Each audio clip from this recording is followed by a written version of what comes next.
রমজানে এমন বিশেষ কি আমল আছে যা আখিরাতে মুক্তির পথ হবে। রমজান মাসে আমাদের জন্য সবার জন্য যে কমন আমল আছে, সকল গুনাহ থেকে বেঁচে থাকা, চোখের গুনাহ, কানের গুনাহ, মনের গুনাহ, এগুলো থেকে বেঁচে থাকা, এটা নারী পুরুষ সকলের জন্য প্রযোজ্য। এটা রমজানের সবচেয়ে গুরুত্বের সাথে আমাদের করা উচিত। তাকওয়া চর্চা মাকসাদই হলো এটা। এর পাশাপাশি কোরআনে কারীমের তেলাওয়াতে বেশি মনোযোগ দেওয়া দরকার। মা বোনরা বাসাবাড়ির কাজের জন্য তারা অনেক সময় ধরে কাজে ব্যস্ত থাকতে হয়, সেজন্য তারা কাজের ফাঁকে ফাঁকে জিকির, আজকার, তাসবিহ, দুরূদ, আল্লাহ স্মরণ, এই জিনিসগুলো তারা বেশি বেশি করে করতে পারেন।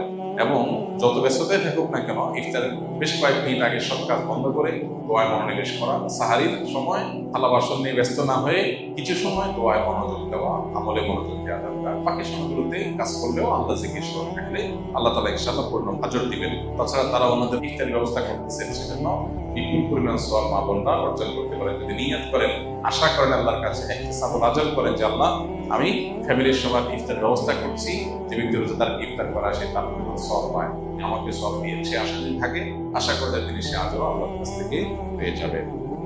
রোজা রেখে কোন আমলগুলো করলে সওয়াব সবচেয়ে বেশি?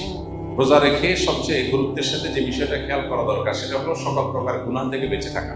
আমি রোজা আছি, আমি গীবত করবো না, আমি রোজা আছি ঝগড়া করবো না, আমি রোজা আছি গালমন্দ করবো না, আমি রোজা আছি মিথ্যা কথা বলবো না, আমি রোজা আছি হারাম কোনো জিনিস ফেসবুকে, ইউটিউবে, মোবাইলের বাইরে, অফলাইনে, অনলাইনে কোনোভাবে দেখবো না। এই জিনিসটা হলো রোজার মধ্যে সবচেয়ে গুরুত্বের সাথে আমাদের করা দরকার। আমরা বেশিরভাগ মানুষ নফল আমল করি, ফরজের খবর নেই। আমরা কোরআন তেলাওয়াত করি, আমরা ওয়াজ শুনি, আমরা জিকির আজকার করি, কিন্তু আমি মোবাইলে হারাম জিনিস দেখি, ভিডিও দেখি, মিউজিক শুনি, ইচ্ছায় আমার জ্ঞাতসারে অজ্ঞাতসারে গুনাহ করি, তাহলে আমার রোজার পুরো ফজিলতটা নষ্ট হয়ে যায়। নবী সাল্লাল্লাহু আলাইহি ওয়াসাল্লাম বলেছেন, রব্বা সাইমিন লাইসা লাহু মিন সিয়ামিহি ইল্লাল জু, বহু রোজাদার আছে রোজা থেকে উপোস থাকা ছাড়া তার কোনো উপকার হয় না। শুধু জিনিসটা খেয়াল করা দরকার। আর এর পাশাপাশি নফল আমলের ভিতরে সবচেয়ে বেশি করণীয় কোনটা যদি সেটা বলেন তাহলে বলবো রমজান মাসে কোরআনে কারীমের প্রতি আমাদের বিশেষ গুরুত্ব থাকা উচিত। এর বাইরে দোয়াটা বেশি বেশি পরিমাণে করা দরকার আমাদের।